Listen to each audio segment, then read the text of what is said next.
Welcome to our first Wellbeing and Resilience event. I hope you're all well and getting back to some semblance of normality. The last few months haven't been easy for all of us. Some of us have lost jobs, some of us have lost people, and for many of us, our waistlines. The session today is aimed at helping us cope with whatever life throws at us. Welcome to From Overwhelmed to Clarity, how to operate from a place of calm, clarity and common sense more of the time with our Wellbeing and Resilience coach, Sarah Swanton. Hi, Sarah. Hi, Heather. Hi, everyone. It's Hello. lovely to be here. Great. Okay, so don't forget, during the session, please post your questions using the Q&A tool for Sarah. She's going to present for 20 minutes, then I'm going to come back and we're going to have a little chat, and then we're going to go through your questions. Okay, thank you very much. Over to you, Sarah. Thanks, Heather. So, hi, everyone. I'm just going to share my screen with you. Okay, I take it you can all see that. Great. So, as Heather said, this is From Overwhelmed to Clarity, how to operate from a place of calm, clarity and common sense more of the time.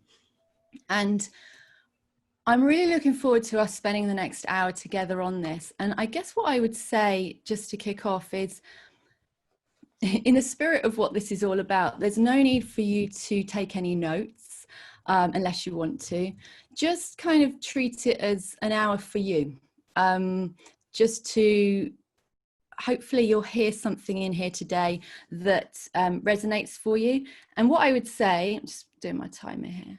What I would say is go with what is helpful and leave the rest. And even if you see just a glimpse of something that really helps you to see things in a different way, what we're looking for is a different perspective, then that would be well worth you coming along today. So what I'm going to cover is the surprising truth about where calm, clarity and common sense comes from and what it is that gets in the way. We're also going to look at the 3 simple mindset shifts that can have you spending more time coming from clarity and less time stuck in overwhelm. I'm not going to spend too much time talking about overwhelm because we all know what that feels like. It's individual, unique to each of us. But more about how we can get out of that and spend much more time coming from, like I said, calm, clarity and common sense. I'm only going to speak for about 20 minutes because I really want to get into, as Heather said, a good amount of time in Q&A as well, so that you have time to ask questions and reflect on anything that you want to hear more about.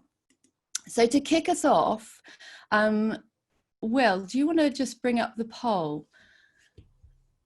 And I want you to just, don't think about this too much, but on a scale of 1 to 10, with 1 being completely overwhelmed and 10 being completely in control, how do you generally feel right now about your life and work? As I said, don't overthink it. It's easy to do, isn't it? But just first number that comes into your mind.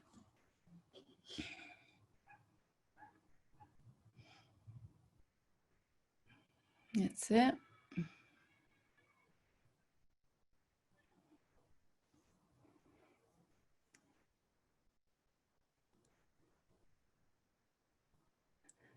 Okay, so everybody should have voted by now.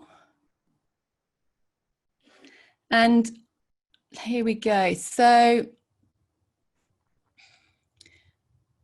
okay, so it's pretty much across the board, but we've got no one is 1, no one's a 2. That's lovely. Good to see. Okay, so what I want you to do is just almost, if you were going to take any notes today, just hold that number in your mind or make a note of it, because we're going to come back to it towards the end of this session. So great. Thanks for doing that, everyone. So I want you to just have a read of this here. If a pond is clouded with mud, there's nothing you can do to make the water clear. But when you allow the mud to settle, it will clear on its own, because clarity is the water's natural state. That's taken from a book written by my mentor, Jamie Smart. And actually you can see the truth in that, but also it's true for human beings as well, in that clarity is our natural state. It may not always feel like that, but actually that is our, what I would call our default factory settings. And our default factory settings, when you strip everything back, we are built, the design of human beings is to be calm, clear, bubbling with common sense. We are built to be resilient. We are innately creative problem solvers. Even motivation, that's part of who we are, even though, again, that doesn't always feel like it. And confidence too, and even leadership. And the reason we know this is because there will have been times in your life's history where on the outside, there is perhaps a very challenging situation that you're dealing with, really challenging perhaps, or a difficult person that you're trying to communicate with. And yet there will have been moments in your life where, despite all of that going on the outside, on the inside, you knew exactly what to do. And it may feel like even a long time since that's happened, or it may have been just the other day. But it's those moments where we feel resilient in the face of, you know, where perhaps if you had thought about it, that situation happening a few months ago, you might have thought, I could never deal with that. But actually, when the reality happens, you find you are. Now, I'm not saying this happens all the time, but all I'm asking you to do is look in the direction of the glimpses of when it does happen, because those are our default factory settings, believe it or not. So you might be asking the question, well, that's good to know, but actually what is it that gets in the way? And what gets in the way is one thing and one thing only, and that is thought. And thought is, I want to say here as well that thought is not the enemy at all. We are human beings and we are living in a world where thought is continually moving through us, and we are experiencing our thinking as it comes through us. I mean, that we can't stop it, we can't control it. I mean, I don't know about you, I don't even know what I'm going to be thinking in 10 minutes time, so let alone trying to control our thoughts as a practice. But it's worth knowing that thought is what gets in the way. And when I say thought, I'm talking about our thoughts about who we think we are, our thoughts about what we think we can handle and what we think we can't, our thoughts about how resilient we think we are, how confident we think we are. All of those become, 90% of the thought that we have about ourselves can actually be really useful. It guides us, it's useful, it moves us in the right direction. But when we are not able to connect with our default factory settings, and I'll keep coming back to this, it's usually because we are seeing it through a big, thick cloud of thought. So if you imagine our default factory settings being a bit like the sun, okay, and our thoughts about who we are and what we're capable of and what we're not capable of, that's thick cloud. And it doesn't mean to say, even on a really cloudy day, the sun never moves. The sun just shines, it's there. It doesn't mean you can always feel it or experience it, but it's always there underneath that thick cloud of thought. And if you can think of it that way, I think it's quite a useful metaphor to realize that when our thought settles down, as it always does, that's what comes to the surface. So just to zone in on 3 areas that I've certainly found over the years to be very helpful for both myself and for other people as well.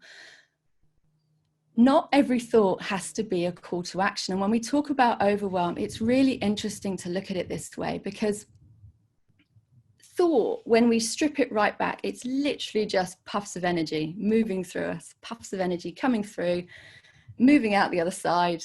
I'm speaking metaphorically here, but and then it's off, and then the next one and the next one. And in fact, it's been estimated we have about 80,000 thoughts a day. And so that's really interesting, because there are clearly, with 80,000 thoughts a day, there are clearly some thoughts we just do not listen to. We just let them go through. They're not interesting to us and we don't act on them. But often those thoughts that begin with, I need to, what if this happens? And because the way thought works is that whatever we're thinking, it comes with a feeling as well. It's a bit like we are walking, talking, cinema, movie theatres. Every thought that we have, it gets brought to life, and it's very much surround sound, you know, very compelling, very realistic. And so sometimes some of those thoughts that begin with, and it's very subtle how it comes to us. It's not like we spot it straight away, but sometimes these thoughts come to us like, I need to do this, or I must do that, or that's not good enough, or I need to do this piece of work again. You know the drill, you know the sort of what can go through our minds. And if we're not onto it, like, it's just a thought. It doesn't, just because I'm thinking it doesn't make it true. Just because I'm thinking it doesn't mean I need to take it seriously. But what happens, me included, is we feel this feeling of, you know, this isn't good enough, or I need to do it again. And what happens is, boom, we've fallen for it. We've been hoodwinked by it. And immediately we've added maybe 3-4 hours to our to-do list. Do you see how that works? And so that can be happening several times a day. And before we know it, our to-do list mentally and physically can be so full of just the thoughts that we took seriously. And so it's just that was news to me when I first heard this, like, okay, it just because I'm having that thought doesn't mean I actually have to act on it. Not every thought is a call to action. So that's the first one. The second one is, and this is really paradoxical, it's not how we're not taught this stuff at school at all, and I wish we were, but the more urgent it feels in our heads, the more it's a signal to pause. I'm going to say that again. The more urgent it feels in our heads, the more it's a signal to pause. I don't know if you've ever had that experience where you get an email and you just feel so cross about it, and immediately you pen an email back and boom, you've sent it, and you think, even straight away, or maybe a few hours later, I wish I hadn't sent that now. And what's happening there is that we have this wonderful inbuilt feedback system. And the way it works is that, bearing in mind that our default settings are one of clear, calm, clarity, common sense. That's who we really are underneath all of our thinking, right? So when we come away from that, we feel it. It feels uncomfortable. It feels icky. Sometimes we feel angry. So our emotions are a way of giving us feedback that we're buying into too much thought, that we're going off track. It's a little bit like a rumble strip on the road. You know, if you're driving along on the road and then suddenly you get that feeling you've gone onto the white lines on the side of the road and it feels uncomfortable. Well, it's just the same. It's just a feeling. It's an uncomfortable feeling to get you to wake up, come back to the present moment. So sometimes I find a very helpful question to ask myself when I'm in the midst of that is this a decision, or is this something I need to do right now? And then hopefully your wisdom comes back to you. No, I don't need to do. I can just go and make a cup of tea and then I will come back. And what this does is it saves you from clearing up little messes later on. You know, we've all had to clear up these little messes of decisions we've made before or previously, or things we've said. And what this does is, if you realize that when it feels uncomfortable, that means I'm taking my thoughts too seriously, I'll just step back. And when it feels calmer, that's the place to make a decision from. That's the place to make your move from. So that's the second one. And then the third one on this piece is, as humans, we are built for reality, not unreality. And we have this wonderful gift of imagination. But the thing with us humans is we tend to misuse it often. And as I said before, we feel our thinking. So thought is moving through us, and we're experiencing that physiologically as well. And so what can happen is we can misuse that imagination and spend a lot of time in the movie of our mind, if you like, about scary thoughts about the future, or dwelling on things that have happened in the past. And that's not to say these things couldn't come true. They absolutely could. And that's not to say things haven't happened in the past. They absolutely may well have done. But what we do is, because we're feeling our thinking, we are replaying those movies in our mind. And it's a bit like putting your hand on a hot stove. There's a message to let you know, it hurts, so you wouldn't do it. And it's the same with our psychology, if you like. And the other thing about our default factory settings, resilience, calm, clarity, common sense, all of those resources that we would want to have behind us or within us when we're dealing with challenging situations, they are a little bit like emergency services. They only really show up when there is something actually happening. They're not going to come out for something that might happen. And it's a bit like that. It's the same like that with dealing with real stuff happening on the outside. When it's really happening, we are able to respond to the needs of the moment, and it's tailored. It's always tailored. Have you ever noticed that where something you imagine that might happen, you almost can't find a solution to it. But if it actually happens and you're actually in the midst of it, it might not look pretty, and it might be a bit messy, but you deal with it. And the fact that I often think it's comforting to realize that, for every challenge we've ever been through in our lives, we've got 100% success rate because we're still here. It's quite comforting to know that resilience and all that good stuff is exquisitely tailored to the needs of the moment and not a moment before. It doesn't deal in future problems that haven't happened yet. So again, just to bring us back, a good question to ask is, well, what is the very next step I need to take right now? And when I talk about present moment, that's not to say we don't have to plan, because there's lots of things in life and work that we need to plan for. But it's about discerning between what's helpful in terms of planning and what's just going above and beyond. And knowing that, the more you look for this, your default factory settings, the more they show up as well. And you begin to get into a place where you realize, whatever happens, I'm going to deal with it. Whatever happens, I'll be okay. So we've got a couple more minutes, and I thought it might be nice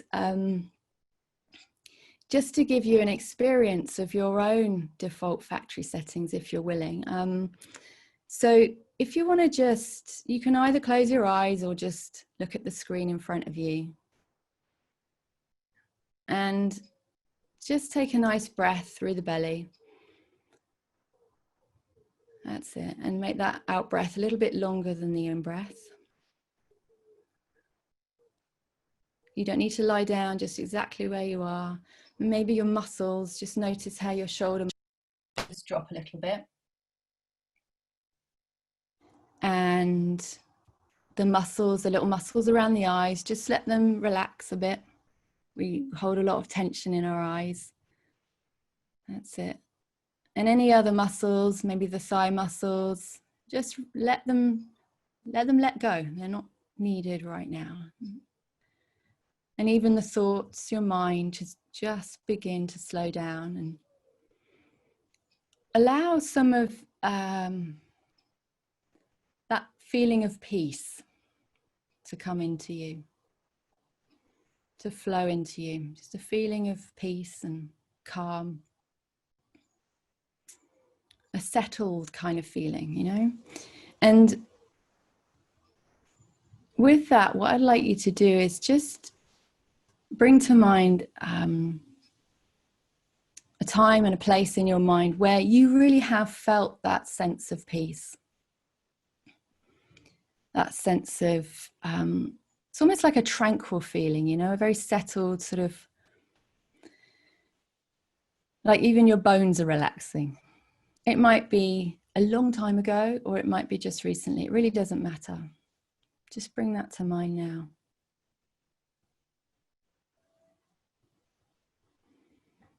That's it. It's a very nourishing kind of place to be in your mind and your body.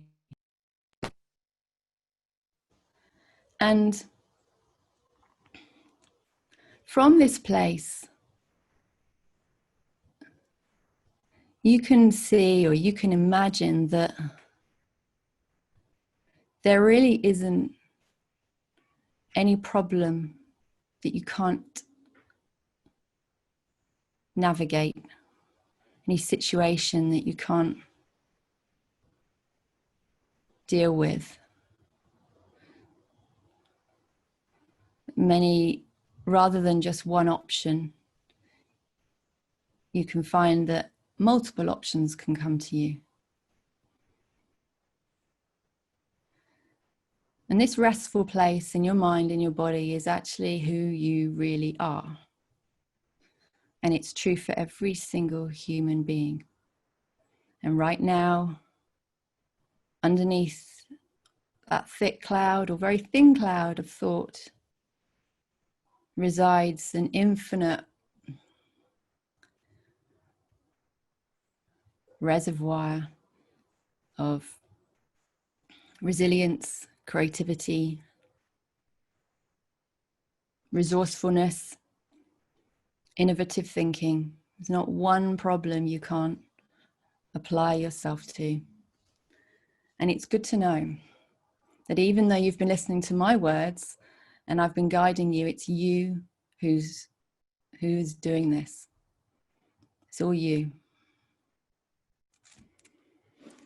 So, with that in mind, take this feeling into the rest of the day, because like I said, it's who you really are. When you're really relaxed, you have a clearer mind. And when you have a clearer mind, the world looks different. Everything else looks the same, but on the inside, you feel pleasantly different. And that's what we're pointing to today. So, just if you've got your eyes closed, just come back. Take a nice breath. And let's come back to this question. So Will, do you want to bring up the poll? Thank you.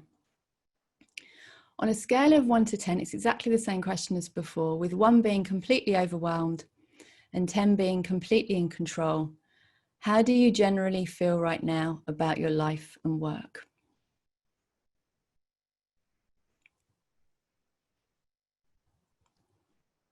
And again, just go with the first number that comes to mind.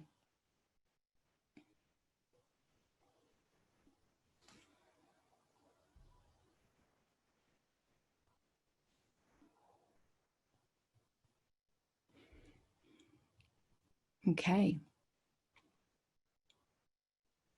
Everybody voted?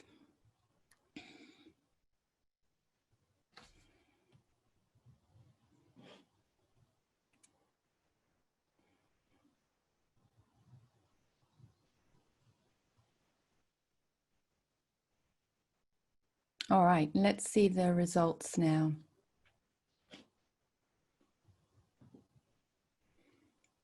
Okay, so we've shifted a little bit. That's nice to see. And you know what?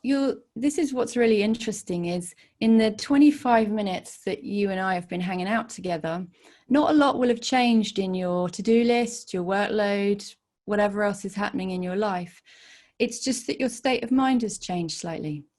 That's all. And that's really interesting to know that nothing out there needs to change in order for us to feel more resourceful about things or more creative or more, whatever it is we could do more of to help us move forward in our life. So, just to refresh on what we've covered, not every thought has to be a call to action. Just because we have a thought doesn't mean we need to take it seriously. The more urgent it feels in your head, it's actually 180 degrees the other way. The more it's a signal to pause. There's a coach who also coaches from this perspective, and she talks about the traffic light system. You know, when you're seeing red, you don't get to go. And I think that's quite useful and helpful to remember. And finally, we're built for reality, not unreality. So the closer we can sail to the reality of what's actually happening out there, the more we'll have all the inner resources we need to navigate that much more successfully. So, and there's a few resources there and a couple of books if you wanted to read a little bit more into what we've been talking about today. So Heather, I don't know if you've got any questions you wanted to ask. Hi, Sarah. Cool. That was really good. That was excellent. That was way better than I thought it was going to be as well. Oh. So for me, I actually feel motivated by stress. You know, it makes me go to the gym and it makes me get up in the morning and do my work. Like, I open my eyes, start thinking about what do I have to do first in the morning, you know, before I even actually lift my head off the pillow. You know, it helps me get things done. And I feel that maybe if I'm not as stressed, will I still feel the motivation to do stuff like my work, you know, or go to the gym? You know, can you say a little bit more about that, please? Yes. Yeah, and it's a really common question as well, that particularly if it's been a way of being for a while as well, when people, you know, people talk a lot about deadlines, you know, when they've got deadlines that actually they need this, they feel like they need the stress in order to help them get that done. And they may have been like that since school as well. But when we put all that to one side, that is a learned behavior, and it's not necessarily a bad thing at all. It's just a strategy that may have worked up to now until the point that it doesn't, you know. And certainly what I'm not about here is telling people what to do or being prescriptive. It's more descriptive of how our minds work. And actually, when you think about it, in fact, everyone think about this for a minute. Where do you get your best ideas? Like, where, you know, those kind of moments of genius where you think, oh yes, why didn't I think of that before? I know for me, it's often in the shower or when I'm out for a walk. It's very rarely when I'm at my desk. And what that signals to us is that we are at our best when we've got very little on our mind, when we're operating from our, you know, from our default factory settings. And so it's not a bad thing to operate from that. But if anyone's listening to this and thinking, you know what, I quite like a different way to do things, the way I'm working is not quite working for me, I'm feeling too tired, or it's every time I work this way, I'm not happy about the way I'm doing things, then it may be in a way to look at, well, actually, a really good analogy is the snow globe. And if you think about a snow globe, you know, when you put it, when you're shaking it up, you can't actually see clearly what's in the snow globe. But yet when you set it down, that's when you can see much more clearly. And I think, you know, we can all relate to those days where we've had, you know, those glimpses of days where things have just gone so, we can't believe how well it's going. Like the conversations we're having, everyone's kind of connected and understanding each other. You seem to just fly through a piece of work that you would usually take, you know, half a day. It's those days, and what's happening in those days is we're not really thinking about it too much. We're just moving moment to moment to moment, and that takes a while to get used to. But when you just get a glimpse of it, you get more of it as well. So I would suggest to anyone to just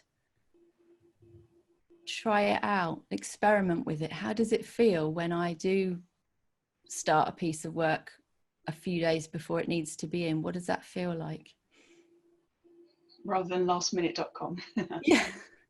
And I too, I mean, I totally can, you know, I think that, like I said, it's one of the most common questions, but I often always come back to the idea, but you know what? I am at my best when, you know, those moments when you just wake up in the morning and your mind is quite calm and clear. If that's true, then it's true with everything we do. Yeah, definitely. Okay, so I can see how having a calmer, clearer mind helps when you have a lot on your plate. But how do you actually get yourself quickly out of a busy mind? You know, because it's, you know, something we've been doing since we were very small, so it builds up very fast. So how do we knock it on the head quickly? Yeah, no, absolutely. And it's really interesting because, like I said, we're not taught this stuff in school, and unless we, some people just seem to know this stuff, but for most of us, we just don't realize it, that actually underneath all that thick cloud of thought, there is this inner sat nav, if you like, that's always letting us know what to do next. And the problem is it's actually very quiet. It's almost a whisper. It's not like this big placard that says you need to go to bed early tonight. It's sort of fleeting thought. And the problem with us as humans is we tend to override and press the snooze button on what's good for us, because that thick cloud of thought is so loud, and unless we know otherwise, we interpret that thick cloud of thought and feeling to go with it as you need to listen to me, you know. And actually, if we go back to what we were talking about earlier, that the design of the human operating system is to let us know when we've gone off track, and it does that by making us feel it feels busy head is a sign that we're just taking far too much thought too seriously, when actually, when you strip it all back, it's just movies in our mind playing out, and we're just taking those movies too seriously. Yeah. So yeah, I mean, so there's nothing necessarily to do, because again, like the snow globe, when left alone and not taken when we don't take our thought storms too seriously, they do clear up. And clarity does always arrive. It's just not always on our time frame. yeah. Okay, I'm going to have to schedule in walks around the garden kind of thing. Well, that's the thing, you know, it's those just being onto those little whispers, you know, that little, sometimes I was doing it the other night. I was really up in my head about something, and it was about 8:30, and I just felt, I didn't feel myself. And this little voice came in and said, just go to bed, Sarah. And I actually went, you know what, I will. And I went to bed 8:30. And I obviously needed it. And I woke up the next morning and it had cleared, you know, it had been raining all night and it was clear, and I was fresh again. And I can imagine I could easily have just pressed override on that and then spent all night, I don't know, messing on Facebook or something that would have not been helpful to me. So just being, tuning into those, it's like the little piccolo, you know, in an orchestra that you can hardly hear underneath this big booming orchestra, and having ears for it, or a sense for it. Yeah. Okay. And then during your talk earlier, you mentioned a couple of useful questions that can help us go from, you know, feeling overwhelmed to feeling clear and calm. Could you just run through those again, just so I can write them down? Yes, of course. Notes. Yes, I can. So the first one was some kind of version of this. Did you know you don't have to act on that thought? It's quite nice to ask yourself that sometimes. Did you know you don't have to act on that thought? And then another one was, is this a decision I need to make right now? Is this a decision I need to make right now? And the third one was, what's the very next step I need to take right now? Great. Right, I'm going to write those down properly and stick them to the wall somewhere. Yeah, post-it note them somewhere. Okay, well, we now have, thank you for all of that. We've got some questions from our audience. So the first one for you, Sarah, is does anyone ever feel so overwhelmed with workload that they can't even start tasks, even though they know logically that would relieve the pressure? Do you have any advice for that kind of complete overwhelmed feeling? Yeah. And we can all, I know that feeling as well, that feeling where it literally feels like there's a vice around your head and you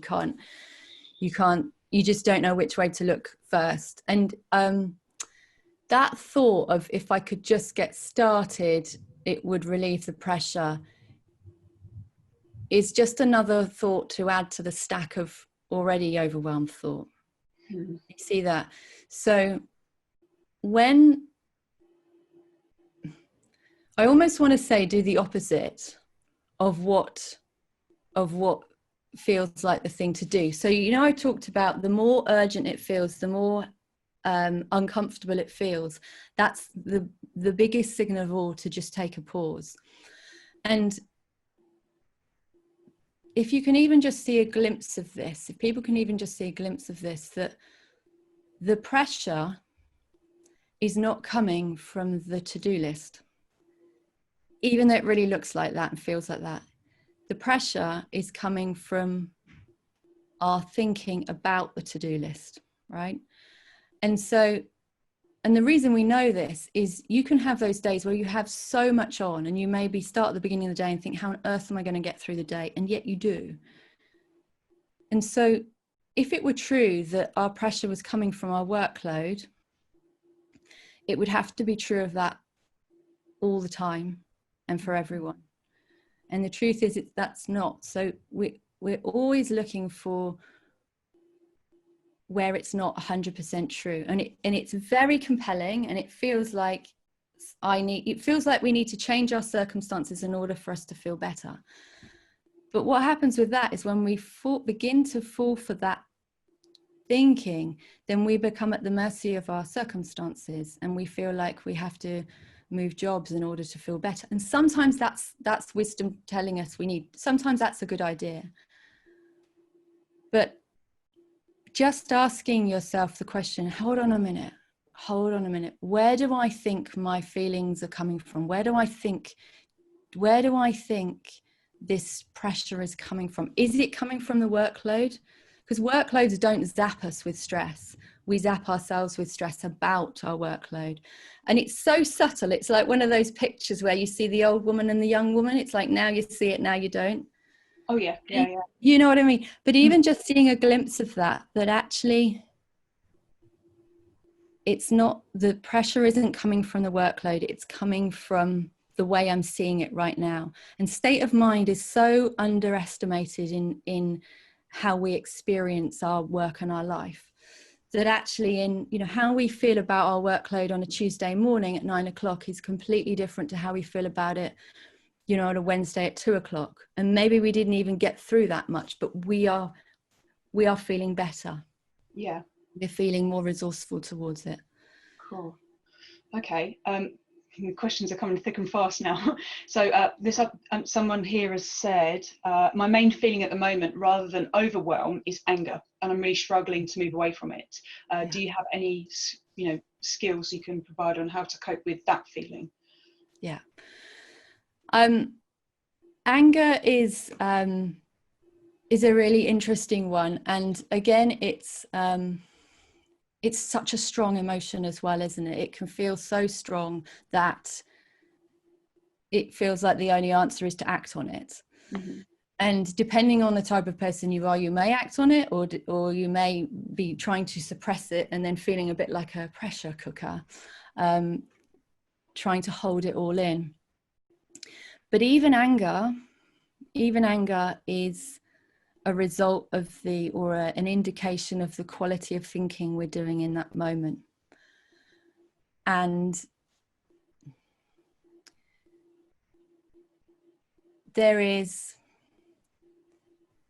that's not to say that there isn't something to feel passionate about or angry about, but that sometimes when we act out of anger, we we have little messes to clear up later on, and we wish we hadn't acted in a certain way. And what I would say to you, if you're feeling that feeling, it's again that, you know, when I said when you're seeing red, you don't get to go. And that's not to say that you suppress it, because actually the way thought works, the nature of thought is that it's constantly moving, moment to moment to moment.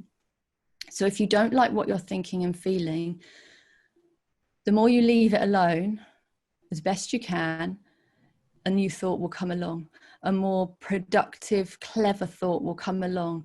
And the situation that you may be feeling angry about may not have changed, but you feel like you've got more common sense to deal with it in a different kind of way. The problem with anger and anxiety as well is another very strong emotion, is that the more we entertain those thoughts, not entertain, innocently pay attention to those thoughts, like, what does this mean? Why am I feeling like this? What is it? You know how we get in the thought spiral.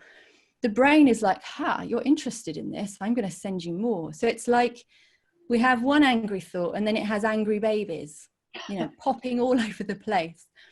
And so the brain is like this faithful servant, really. It's really just giving you more of what you're focusing on.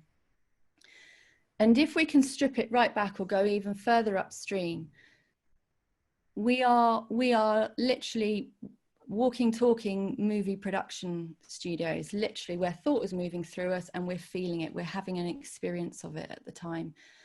And so we're designed to operate from clarity all the time. And that's not to say we don't have stuff to deal with, but when we deal with it from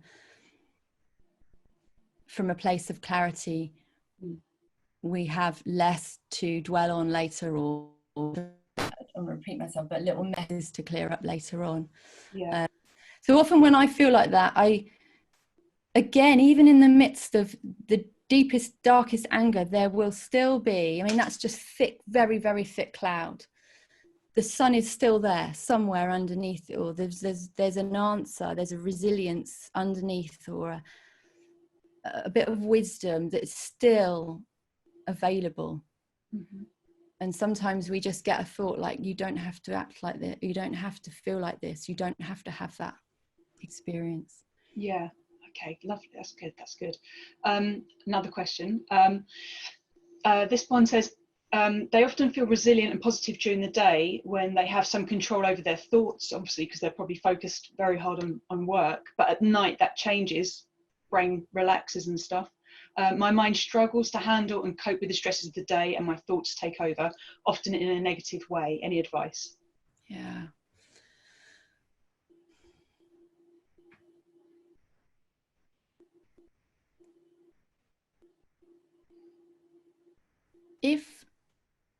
If you're able to even just see that we just have a movie playing constantly, and sometimes we have negative movies playing, and sometimes we have horror movies playing in our mind, but every single thought is a movie. Every single experience we have is just a movie playing out. And sometimes it can have just got into a habit where we just play reruns every single, there's a particular time, maybe it's 7 o'clock, when everything's done and you log off, and then boom, the rerun comes in of the negative film comes in.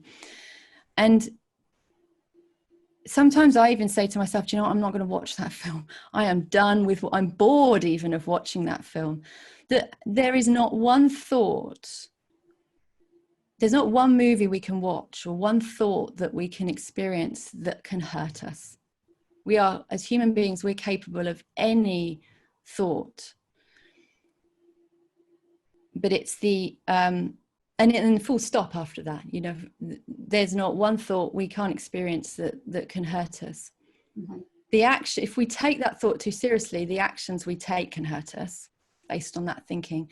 But if you think about when you go to the cinema, you can be sitting in the cinema totally there with the character, crying and just, oh, I feel for this person. And then as soon as you walk out of the cinema, you can still feel a bit like, oh, I'm in cinema world still, but you know it's not real, and you get over it quickly. Mm-hmm. And it's very much the same as that with the movies we play in our heads. Does that make sense? Yeah, it does. Hope you're okay to keep going. Yes, of course. So I'll just keep asking a couple more questions. This person says, it's Lise Cosimi. So Sarah, do you have just one tip we can apply every morning to put us in a good state to start the day, move through in a in control manner? One tip.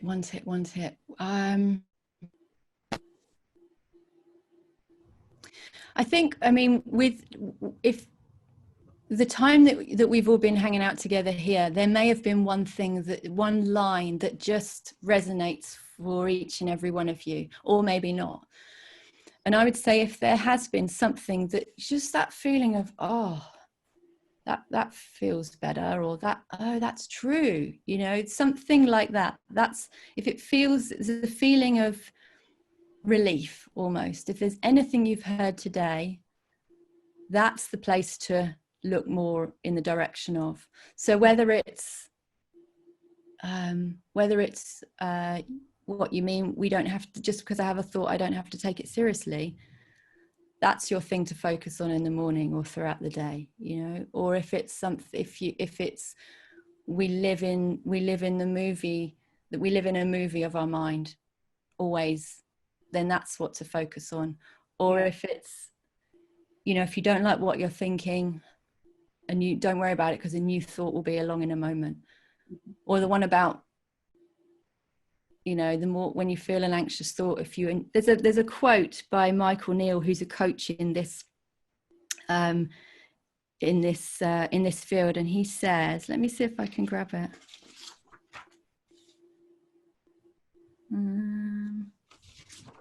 Bear with me, hold on. Here we go. In any moment, we can entertain our thoughts, or we can let our thoughts entertain us. I thought that's quite cool. In any moment, we can entertain our thoughts, or we can let our thoughts entertain us. And it's such a different experience depending on which one we go with.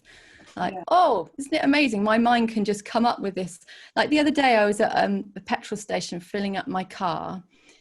And I'm at, you know how you just sort of stare off into space. And I remember, I wasn't aware of it, but my mind must have just been going off on one.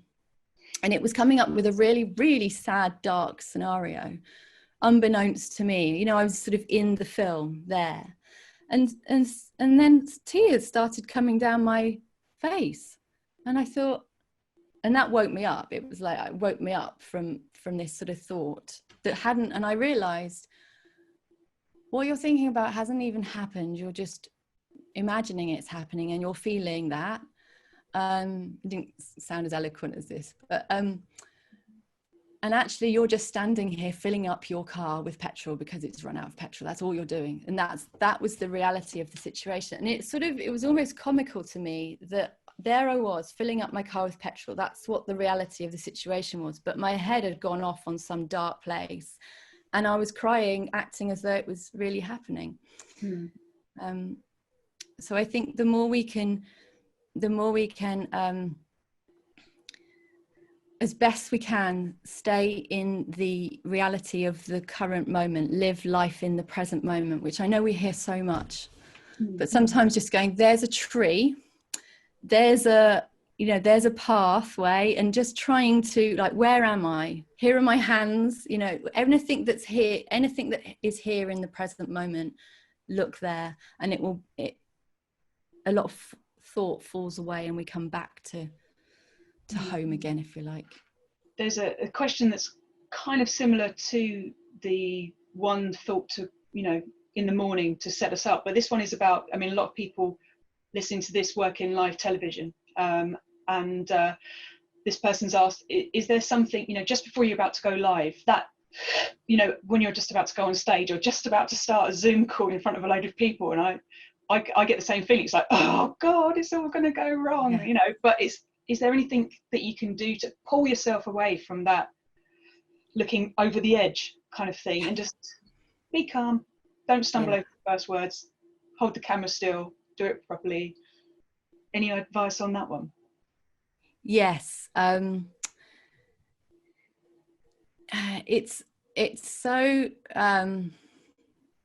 it really, really feels, doesn't it, like our feelings are coming from, let's just take it in this situation, are coming from the people watching, the audience. It really feels like the anxiety or the feeling of nerves is coming from the moment, the occasion, it feels like it's coming from anywhere outside of us other than within. Mm-hmm. And when you realize, I mean, one question to say to yourself is, hold on a minute, where do I think my feelings are coming from? Where do I think my emotion, where do I think my, where do I think my emotions are coming from? And quite often it feels like it's coming from everything outside of us, and that can't possibly be true, because there will have been many, many times in your life where you've actually just done it. Maybe you've not been thinking about it and you've just stepped up and boom, it's like, oh, I didn't feel the nerves that time. What was that all about? Well, all that was about was that you weren't being hoodwinked by an illusion that it was coming from the moment. And so this is a really interesting thing. And again, if you can just get a glimpse of this, it can be so helpful.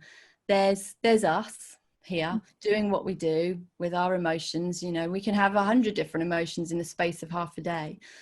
So there's us doing what we do, feeling what we're feeling. And then there's what we're doing here, right? This is what we're up to in the world. And it really, really looks like this, what we're up to in the world, makes us feel how we do. It affects that. But the truth of it is, the two are not linked at all. At all. There's like if you imagine like a barbed wire fence and never crosses between the two. But for our thinking that the two are affected. So somewhere along, like live television, and isn't this interesting? In the moments before, you maybe feel nervous or anxious or whatever it is. We know the feeling. But the moment you go on, it often just goes away, because our resilience, our confidence, all that good stuff is designed to be available to us exactly in the moment that we need it. Mm-hmm. So if you're feeling nervous, so this Zoom call today, about 10 minutes before I logged on, I had a feeling of nerves. And I was like, oh, that's interesting.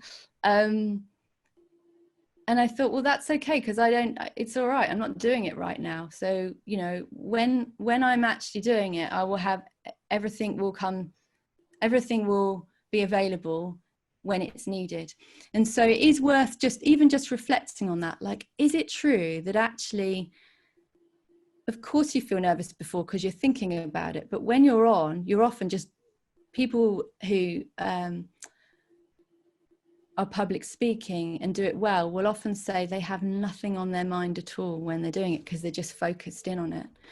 And sometimes it takes 5 minutes for that to fall away and you get into your groove. You know, those moments where it's like, oh, I'm really enjoying this. And that's okay too. Like, we're just human. But does that help at all? Yeah, I think so. That sounds like it answers the question. And we'll just do one last one, just a short one. Roberta has said, you've talked about thoughts that come naturally to our minds. Is it helpful to try to actively have more positive thoughts? I'm referring to the concept of neuroplasticity. It feels like we should just make a cup of tea and let thoughts pass by. I mean, to me, that kind of, it sounds like that very American kind of style of, daily affirmations and, post-it notes all over your mirror, like you see in teen movies and stuff like that. Yeah, it's a really good question, and such a common question as well. I think in the world of personal development, there are so many different approaches. And yes, there's a massive school of thought that talks about change your thoughts, move them from negative to positive. And there's, if that works for someone, then then I would never say don't do it, of course. For me, and the people that I've worked with in the past, they're busy people, and they don't, with all sorts going on in a day, and they don't have time to get up, do affirmations, meditate, do all this stuff in order to feel like they can do their day to a level of, competency. And so for me, it was important. I need to look in another direction, and the direction which I've looked into in terms of the coaching that I do and programs is more about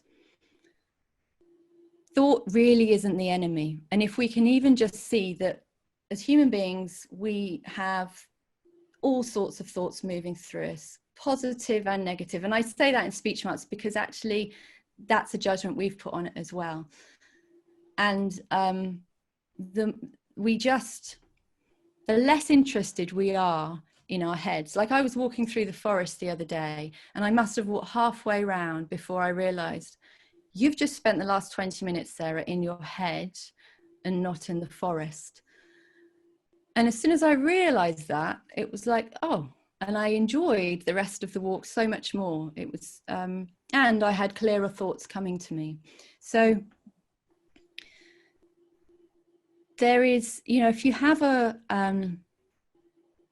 negative thought, if you think of it like it's just raining up there for a bit, and the facts of it is it always stops raining. Sometimes we can even go out in the rain, like it doesn't stop us from doing anything. And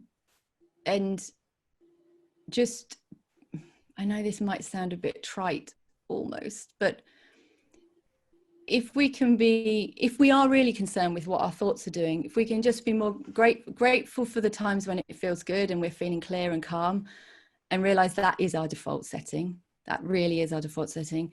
And those moments when it is raining up there a little bit, being just graceful with it and realizing, okay, this is not who I am. This is just how I'm seeing it right now. This is just what states of minds do. They drop, they go, it's like an elevator. It's just down in the basement for a bit.